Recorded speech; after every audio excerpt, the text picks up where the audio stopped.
Welcome back to the channel, lads and ladies. Welcome to another late night with Toshio. I just got done with a very delightful round of table gaming via Tabletop Simulator with AC and Galaxy Merger from the Discord. And you might be hearing a little bit of, I think that was Window Marker in the background. So, sorry. It's just a clever nickname. Anyway, we're here in the M19 taking caps and kicking ass as you do. This is a battle map, so boy, if we get the capture this early in the match, there just won't be any match left. So hopefully the enemy team will provide us a little bit of resistance. Hi, Tree. How are you? How's your hitbox today? Anyway. War Thunder, lads and ladies. The M19 is an interesting vehicle. The Chaffee itself as a light tank is delightful, and it makes a perfectly suitable chassis for this anti-aircraft quotes SPAA. And yet the M19 serves very, very nicely as an anti-tank platform, especially if you get good at hitting people in the cannon barrel and the tracks. They really love it when you do that, by the way. I think I picked up like 3 or 4 Panther kills today by getting them in the barrel and then just going around and blapping them with the old 1-2 punch of those 40mm Bofors cannons. And because your crew is very, very exposed in the turret of this thing, it gives the enemy a little bit of a fighting chance, even if you do manage to take down their primary armament. Not that they feel that way after you blap them in the nose a few times. We're getting it up there, and nice big muzzle brake makes it oh so easy to break the muzzle. There's one Panther, mostly out of action, but he did spray us down with a little bit of 7.6 or 7.9, I suppose. And yet, he went and made the mistake of repositioning, and we are just opening up on him. Oddly enough, it takes a lot of 40mm AP to take down a Panther, even from the side. Picking up a kill and an assist, as well as tanking some shots, is going to give us enough spawn points to bring out our real belle of the ball. Possibly my favorite event vehicle in the game, the AU-1. Which, along with the Object 279, it is the 279, right?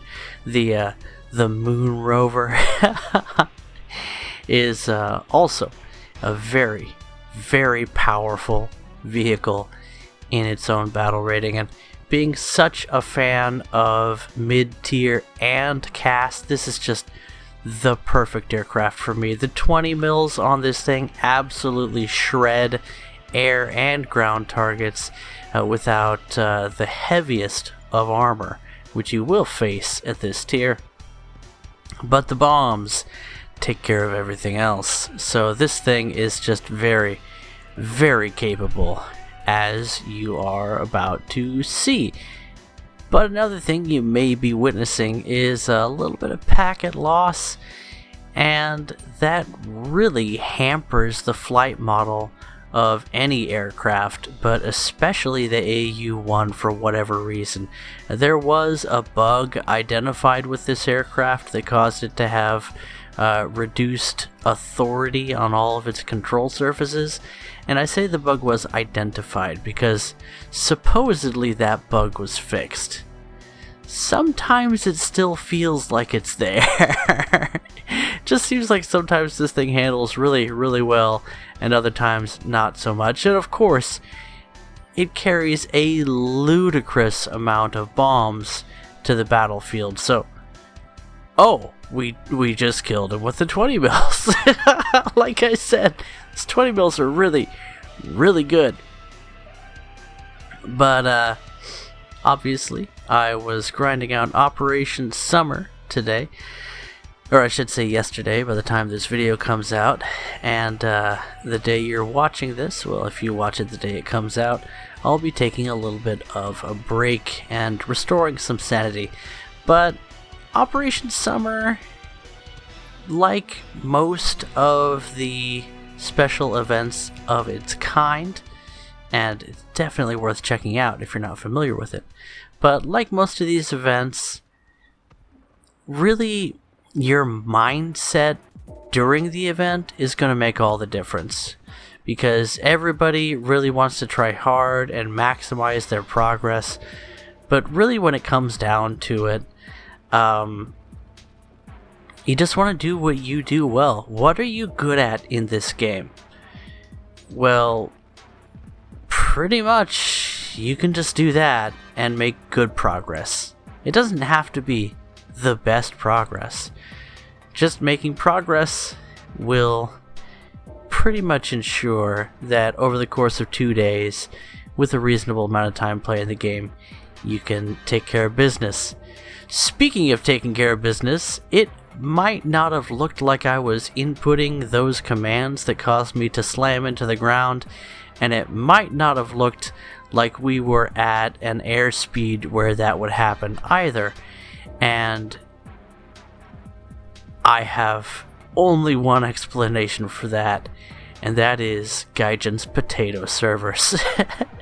But even so, the servers are a lot more stable for, I keep wanting to say Operation Crayon, which is the fantastic and now closed art contest that was going on the Tech Hub Discord. Definitely a place worth checking out, by the way. And also, Toshio Thunderzone Discord, the Discord for this YouTube channel, is available as well. Link in the description below. Join us for game night. AC and Galaxy Merger have been doing a great job of just spending some friendly time with me in some board games, and you're invited to join us Friday nights around 8 p.m. PST. So, however that works out for you, I really, really appreciate it. It's nice to have those times where you can just be close with friends. So, about Operation Summer, your mindset in this operation is really the main obstacle. Really, you're gonna be able to do it if you have the time to grind this operation, and there's nothing you can do if you don't have the time, and I totally understand that. I mean, you're preaching to the choir here. I really shouldn't have the time to do this either, but I just kind of make it happen and raise my children in between matches. But I have been through a lot of these events so far, and the summer style events or winter style events, these ones with the daily tasks such as they are, they're really just about playing the game. And if you keep it that simple and you play stuff that you enjoy, you'll have a lot better time than if you try to cheese it somehow or use some kind of special lineup, because everybody's trying to use some kind of special lineup. So your special lineup is going to face off against somebody else's clever lineup, and when you get into an up tier, you're going to have a bad time, and your expectations are probably not going to be met with the results that you want unless you're really good at this game. And I'm aggressively average, so I'm enjoying what I do best, which is fly cast and kick ass, and I was lucky enough to have a couple of really good matches today, which basically got me about 80% of my progress toward the air star, and then I banged out the rest of the ground star in arcade, where I made really fast progress, and I had a total blast because I actually like Tank Arcade a lot, but I only play it during these events, so it's kind of like a special treat for me. And I really, really had a good time. I can relax more in arcade because it's like you have a lot more idea of what's going on. I mean, if you're me. And people tend to play more aggressively there. It's sort of split halfway, actually. Some people play very, very passively, very defensively. They dig themselves in like a chigger. A chigger, by the way, check it out, Chigger. Delightful bug. Host a few with your body. Just, bless nature.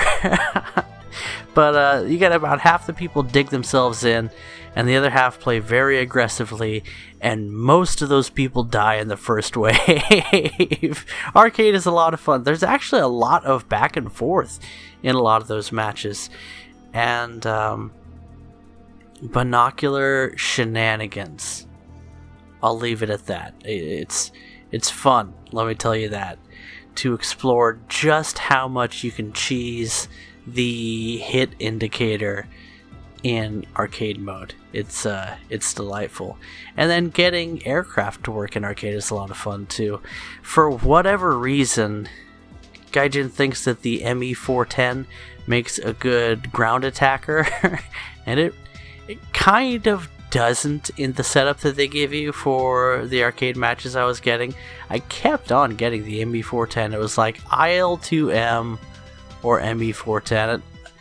Honestly, comparing the two, I'd take the 410, which probably has a somewhat higher battle rating anyway, but the rockets are spaced really far apart on the wings, and they're at a really weird angle because they're actually designed to shoot up toward B-17s and not down toward tanks, so I guess that makes a lot of sense.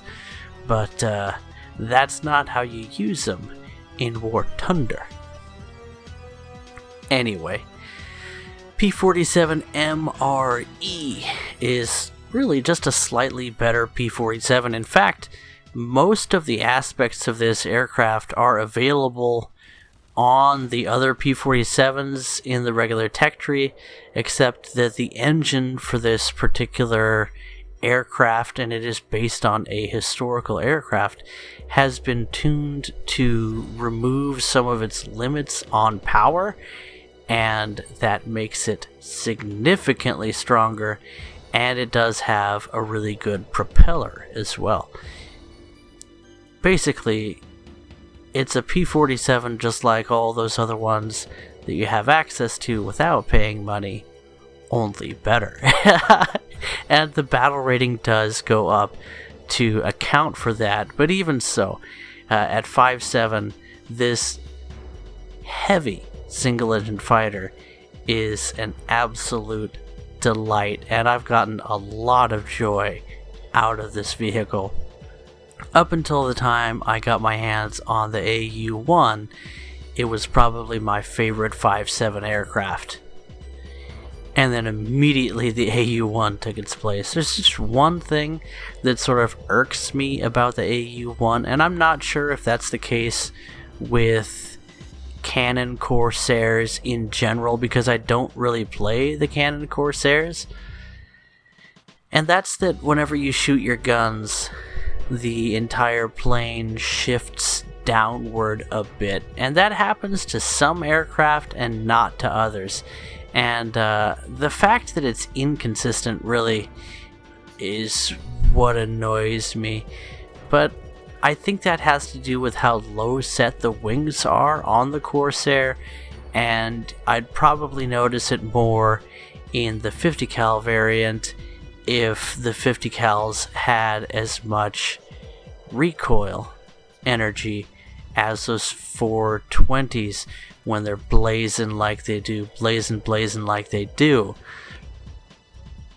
Even so, the P-47, with itself a somewhat low slung wing, maybe that's actually mid-body. This is a thick boy. But this plane does not wobble when firing. It's very stable, and it just draws a couple of lines of death across the sky the way you see. And I'm not sure, that hit cam is a little bit funky sometimes. And I also had one bug for one match of Naval today. By the way, I also got my Naval star today, and I thought it was going to be absolute suffering, but it was super easy, and I took out my American PT boats and got a few torpedo kills, just zoomed around like a chicken with my head cut off, spraying blood everywhere, and picking up a few kills and dealing some damage and just having a good old time. And queue times weren't too bad either. It's sort of, there's just enough people getting into matches that as soon as one match is over, another one's ready to go. So once you wait for that first match to start off, then the other ones are pretty easy. At least that's the way it was for me today, and that's by no means a guarantee. Speaking of by no means a guarantee, there's my smoking corpse from the ping death, the packet loss death that my Corsair suffered. Can we perhaps get a decent landing now? We really will try. And up until this event started, I was having a blast with my B-29, which, again, it's really mixing things up for me to play that aircraft. And my American 6-7 lineup is still absolutely delightful and filled with cheese, and trying really hard to get carpet bombing kills from 2 kilometers altitude that don't include blue on blue is pretty fun. And I think I've picked up 3 or 4 enemy kills and 2 ally kills, so that's a pretty horrible record. But to be fair, most of those allies moved into the carpet bombing after the bombs were away. I can't be held accountable. I probably should have notified them that I was doing that, though. There's only so many things I can focus on at a time. Anyway. Excuse me, had to readjust myself real quickly there. Hope that wasn't too awkward of a silence. But I've been having a really good time lately in War Thunder, which is nice. And I've also been enjoying the European Canadian's streams. He's a delightful guy as always. And when people like Bryce or Tubo get on and talk about the things they talk about, it's just great. I really love the engagement with his community that the European Canadian has fostered, and it really brings some interesting and colorful people to the fore as a result of that. Anyway, what are you guys up to? Answer in the comments below. But for real, are you enjoying Operation Summer? How's life? How they hanging? You know, people have asked me, how's it hanging? I've asked people, how's it hanging? It never really mattered until I had surgery. And now I go out of my way to tell people, hey, my marbles were swollen for a week. If you haven't experienced that, let me tell you something. It matters. I don't know if it's just me, but that is a sensitive area, and I was completely useless for a week. So if you go back and you watch some of my videos from back then, and it sounds like I was in pain and tired and grumpy, I absolutely was. Because you know what's even worse than being useless? Feeling useless. Anyway, I had a great day today, just all around. I really enjoyed my kids. I have the cutest girls in the world. I've got a tiny little man who is still just totally attached to mommy. His life is all about the booby, and you know what? He's gonna have to... as much as that direct hit to a Whirlwind's turret should have been a kill, the fact that it took out his turret ring, and now we get a chance to bool on him from the skies, hammerhead style. This is just, there is no substitute for moments like this. You know how much aircraft hate Whirlwinds? Well, if you don't, go fly an aircraft against 3-7 to 9.0 Germany. You'll get shot down by them. And they're really really difficult to face down, especially an experienced Whirlwind player will just delete you no matter what you're doing in the air from anywhere within 2 kilometers. It's a sight to behold.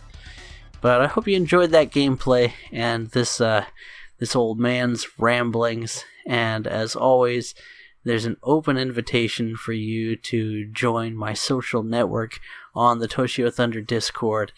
And I hope you have a great day and a great time in Operation Summer if that's what you're up to. Catch you guys in the next video. Bye-bye.